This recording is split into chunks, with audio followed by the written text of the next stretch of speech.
just how long the game was, overtime. I mean, that took every second of that overtime. I mean, offensively, we had 3 possessions. Defense got 2 stops. Challenge these guys, man, leave it all on the field, and we'll take care of you next week in this final game. And they did just that. The defense, I want to start with the defense. I mean, 2 stops in overtime. It was unbelievable, kind of given the momentum change that maybe got us there in overtime. For them to rise up and get those 2 stops and allow the offense the shot to go win it, big-time stuff. And then, just offensively, these guys just keep moving. And I know how many punts we have, the one in overtime maybe. And so, again, we had some 4th downs that fell short, that hurt us where there's no points there. But I thought overall we were pretty efficient. I know the sack number is going to be high for us because we dropped back and threw the ball quite a bit, because we were having so much success. And there's a myriad of things there that were the reason why, and they're a good rush front.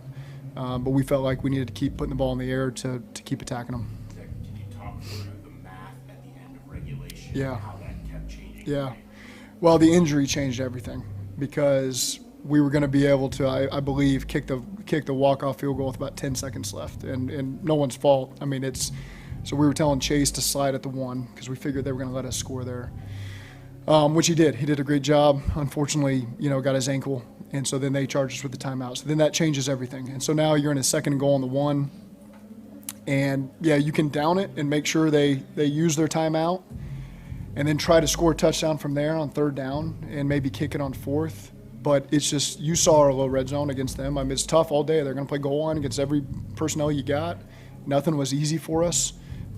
Especially the runs down there because they got you so overmatched with their personnel. And so we just ran the quarterback sneak and told Joe to score. And if you score, great. If you don't, then they'll have to use their timeout. We'll try something else. But, and then just put it on the defense there to get the stop. And unfortunately, they scored on the 4th and 1, but then the defense rose up in overtime and got it back for us. After Kay missed the game winner overtime, did that change the plan if you got the ball back? It doesn't matter. We scored, so I don't have to answer that. Zach, after Kay missed, I mean, Denver could clinch with a tie and probably was planning to run the clock out. Yeah. How important was it to get the 3 and out? And get it That back? was really hard for me to process because people were asking me that question, what Denver needed to do, and it's we're just trying to win the game. And so, they ran it a couple times there and then threw it on 3rd down, and so saved us some, not that the time was going to be critical. I thought we were going to have plenty of time to go down there and do what we needed to do. So it's an interesting situation, that there's a lot going through your mind. You're having to process it. You're having to make really quick decisions. It was a tough game. There's going to be a lot we're going to review over the next several years, I'm sure, from this game. That'll teach us a lot about how to handle some of these situations. But I thought our communication was really good. Just some really challenging situations we were in. How do you characterize the big team on Saturday? He's a warrior. He's fighting through a lot there and just keeps rolling out there and keeps winning these one-on-ones. And that game winner was a play we talked about, after one of the first couple red zone drives where it was tough. We were low red zone, and so let's just give T a one-on-one, on the same route Jamar scored on against Pittsburgh in the opener a couple years ago down here at the buzzer. And so he's just, it's just so hard. They want to take away one of our guys. The other one's going to go win. And then you look at Dre and Mike. I mean, Dre had, 100 and something, and Gesicki had 10 catches, I think. And so we had a lot of matchup problems, and our guys stepped up today in a big way. Coming into the game, was there any jeopardy that Zeke might not play given the knee threat? I know we didn't ask you about it. No, he maintained, what is today, Saturday, Tuesday, the first meeting we had. He brought his phone to the meeting, and he texted me. I was in the back of the room. I'm playing. So, it's early in the week, so I just kind of let those guys get their space early in the week to get right. But he was sending me a pretty clear message that he saw personnel up on the screen and said, no, I'm playing this game. He initially wasn't in the personnel you had out there. Well, we always have to plan. You never know. I mean, when a guy doesn't finish the game, it's early in the week. Trust me when I say we do this all the time. So that's nothing big, but that was his way of telling me early on, you're going to have me. For a guy like him to have a night like tonight, had the injuries throughout the year, had the fumble in the fourth, what does it say about his resiliency he's had all year? He's been resilient every step of the way, fighting through stuff. When he's on the field, he is a warrior, and I mean, looked so good in warm-ups, man. Just when you watch our guys run routes, it's I know everybody sees it, and it gives you a lot of confidence when you walk on the field to start calling plays for some of the guys we got. Can you take us through the second to last play, the 31-yarder that set up the game-winning touchdown? The 1-T on the sidelines, yeah. I mean, there's just so many situations you learn from over the course of the season. We've been in this situation a lot. Baltimore a couple times. And so those are moments.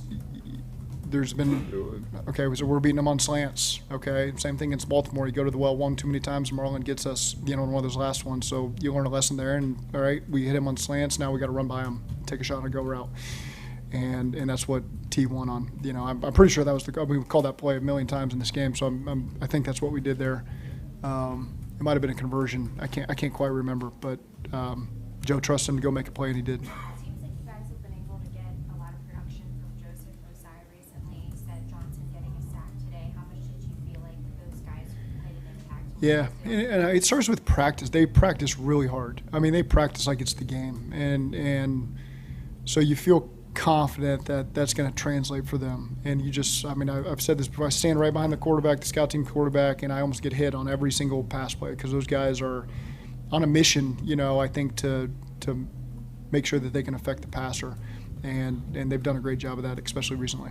You talked about the short yardage and how tough that was. What was it that was so tough going down there? And were you coming into this game with an idea of going for a lot of fourth downs, or was that just the way? A lot of those just fell in areas where you got to go for it. And, one of the one we got stopped on the first drive was a fourth and pretty short inches, and so we're going for it. Unfortunately, we didn't get it. The little red zone inside the 3, in this situation, I was going for it. And so we went for it. It didn't work out for us. They do a good job. I mean, they got great coaches. They got good plans down there. They make things really hard. We had a really good red zone plan that I really believed in, that Riscotti and Pitch had done. It's a great plan. And it came up we had, I don't know how many little red zone plays we had in this game. It felt like 25 of them, and so we were just making it up. The last play is we just made it up, drew it up, and it's not hard for the guys to handle, but we're kind of off the menu at that point, and our guys are smart players and they can handle it. Zach, so many games this year came down to those moments, Yeah. and it always seemed to go Yeah, not your way. You're right, and this just felt different. Our team has some momentum right now.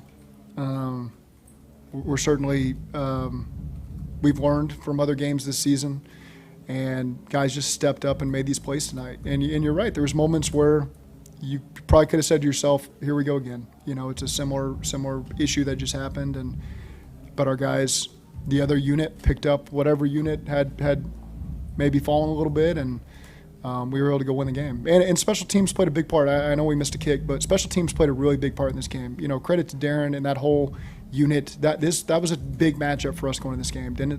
Denver's got a great unit, great returners.